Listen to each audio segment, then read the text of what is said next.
Well, howdy do, buckaroos. This is a Beer Whisperer, and I'm here with the Grizz Imperial IPA from Tallgrass Brewing.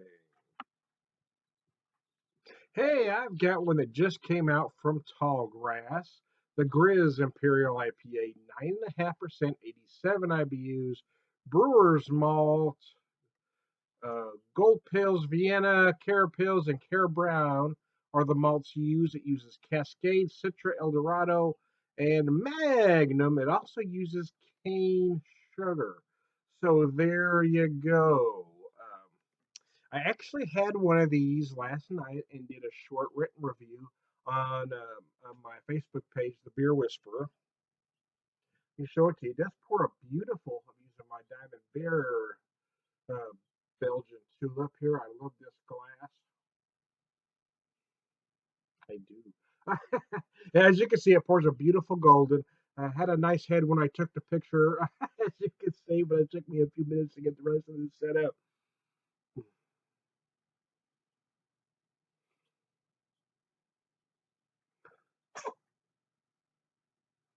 They tell you to look for notes of lemon on the nose. Oh, I can't remember what else they tell you to. Hold on.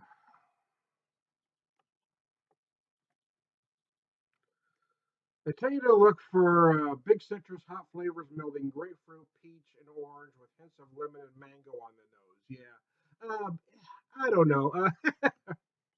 I don't know. Yeah. I don't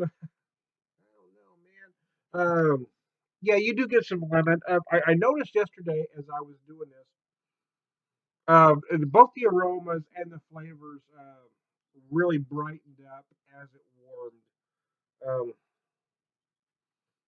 Colder kind of felt a little disjointed. It was a little bit better warmed up, so I let this warm a little bit before I poured it today.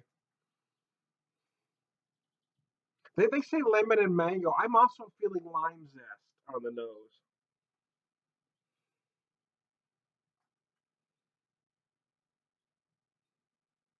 Also feeling some sweetness, probably due to that cane sugar.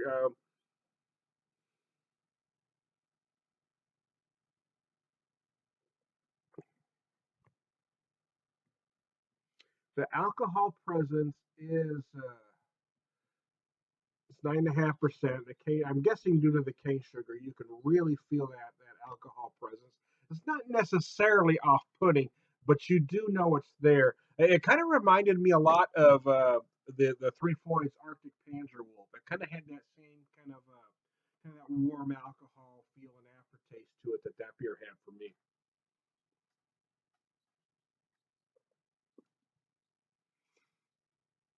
Yeah, I've noticed. Yeah, there we go. Now that I've let it warm. Yeah, you do get a lot of the stone fruit, the peach specifically. I'm also feeling hints of apricot, but they say to look for peach, so you are getting some peach. You're getting some other tropical fruit notes and other citrus as well. Um, they tell you to look for grapefruit, which I think is there. I mean, it is there. It's for me. I notice it more at the end, but you do find it in the middle as well. It's just not as prominent as I expected it to be, and I think that's maybe the issue I'm having with this. Not that it's a bad beer. I think it's put together well. I don't think it's flawed. There's nothing wrong with it.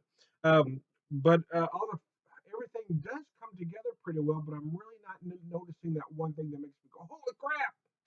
You know what I mean?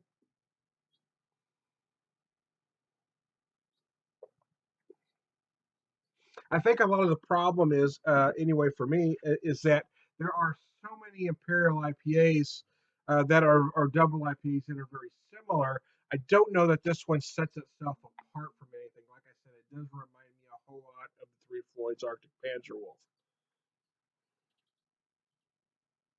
So that brings me to price. I did a video, I did a written review for Bell's Hop Slam, and which I've even said in the past that I thought it was overpriced and overhyped. And when I did my video and my written review, I had folks that commented that they hadn't bought it because they believe it's overpriced and overhyped. Actually, I hadn't had it since 2011, so that was the main reason I bought it. And the truth is, I really enjoyed this year's. I don't feel it was overhyped. It is a little pricey, but here's where I'm going to get to you. It was about $18 a six pack, 72 ounces, uh, 6 12-ounce beers. So that break that down. Let's say $3 a beer, right? This one was about 13 and a half for 4 12-ounce beers. So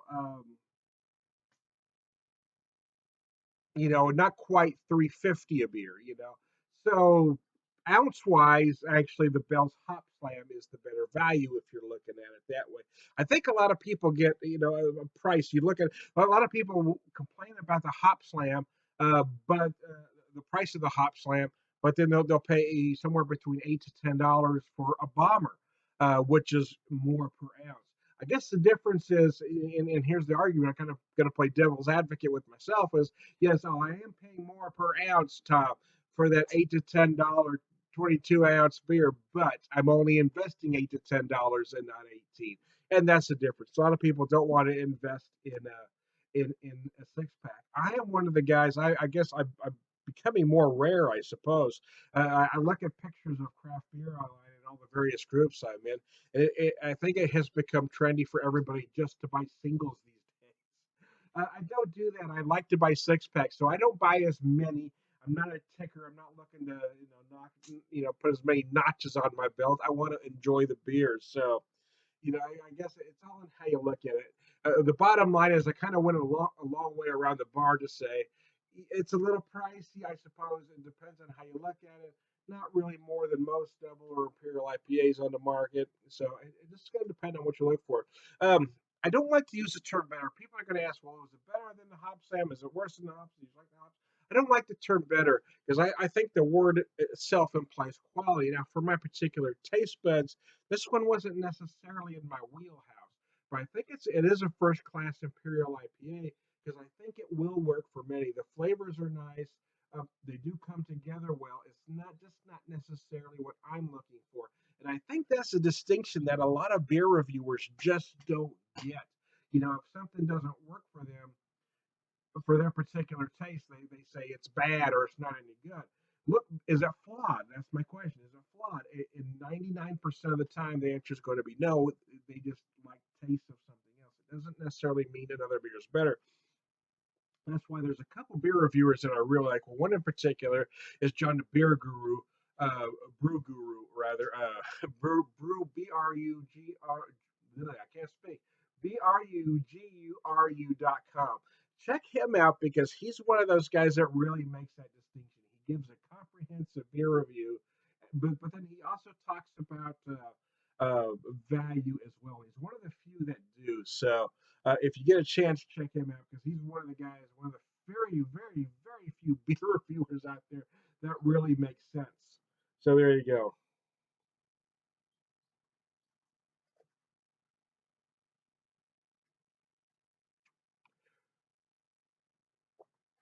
I actually, here's the thing for me is that you do feel the sugar.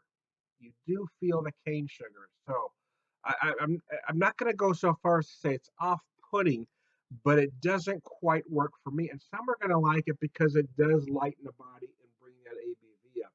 I would have preferred more malt. I like the maltier double IPAs. This one is really trying to ramp up that ABV and IBU and keep the body light, which isn't necessarily bad. It's just not necessarily what I'm looking for. But what flavors you get do come together. Well, there's a whole lot of stone fruit in there, a lot of peach specifically. You do get some grapefruit.